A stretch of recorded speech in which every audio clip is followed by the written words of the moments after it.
Снежната кралица. Кај и Герда беа најверни другари. Тие живеа толку блиску еден до друг, што ако си ги подадеа рацете од прозорците на нивните соби, можеа да се допрат. Тие си имаа свој посебен свет, во кој со часови си играа. Тоа беше висечката градина, која во лето беше исполнета со миризливи рози. А во зима, двете деца многу сакаа да се склупчат до печката и да слушаат приказни за лошата снежна кралица, кои ги раскажуваше бабата на Кај. Една вечер, силен налет на ветер и смрзнат дожд го отвори прозорецот и вител од малечки замрзнати капки ја исполни собата. Една од нив му влезе во окото на Кај, од каде што полека стигна до неговото срце и го замрзна. Од таа ноќ момчето веќе не беше исто. Се промени. Не сакаше повеќе да се дружи со Герда. Едно студено утро, откако лошо се однесуваше со Герда, момчето отиде на селскиот плоштад да си игра со другите момчиња. Таму, на средината на плоштадот, стоеше голема санка, сета бела и светкава. И за да се направи важен пред другите, Кај ја врза неговата санка за големата санка и кога тоа почна да се движи, тој само се препушти, смеејќи се безгрижно. Меѓутоа, штом санката излезе надвор од селото, Кај почна да се плаши.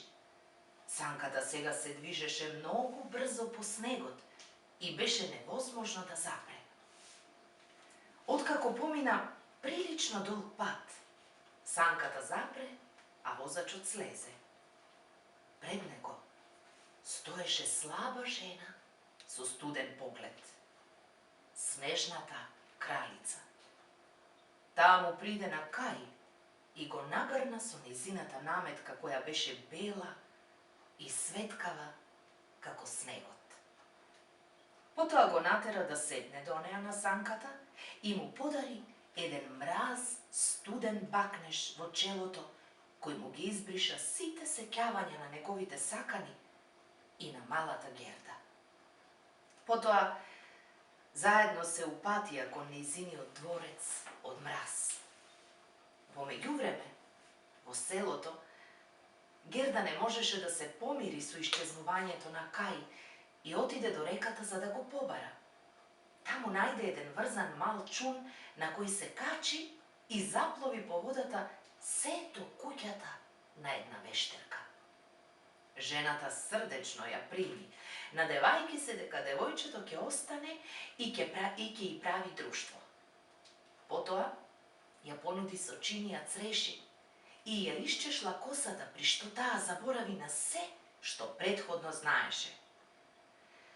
Поминаа неколку дена, кога едно утро Герда виде грмушка рози и така се присети на висечката градина и извика: "Јас морам да одам да го побарам мојот другар." Еден гавран ја слушна и загрка. Квак, квак. Видов едно момче како помина одовде со принцеза. Квак. Тој сега стана принц и живее со неа во дворец. Квак. Те молам, одведи ме таму, рече Герда. Така тие стигнаа во дворецот ноќе и се прикрадоа во собата на принцезата. Кога Герда го виде ликот на принцот кој спиеше до неговата сопруга, свати дека тоа не е нејзиниот драг другар. Силно заплака, при што ги разбуди и принцезата и принцот. Трогнати од приказната на девојчето, принцот и принцезата ѝ дадоа златна кочија и малку топла облека за да може да продолжи со нејзината потрага. Во густата темна шума, светкавата кочија го привлече вниманието на банда разбойници, кои ја нападнаа кочијата и ја заробија. Потоа ја одведоа Герда во нивното дувло за да и прави друштво на ќерката на нивниот водач, која беше на иста возраст како Герда. Додека беа заедно во шталата, Герда почна да ја раскажува на незината нова пријателка. И раскажа се. Два гулаба ја прекинаа во раскажувањето велејки: Го видовме кај на санката на снежната кралица. Знам како се стигнува до нејзиниот дворец, додаде еден од елените на кратците.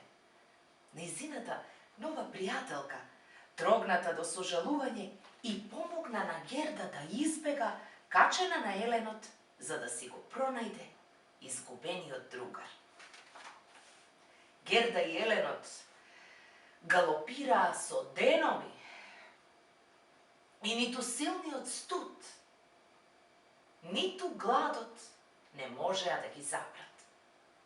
Во меѓувреме, во палатата на снежната кралица, Кај очајнички се обидуваше да состави невозможна сложувалка од мраз, која кралицата му ја состави како услов за неговата слобода. Веднаш штом пристигна во дворецот, Герда се стрча кон него и го прегрна со солзи во очите.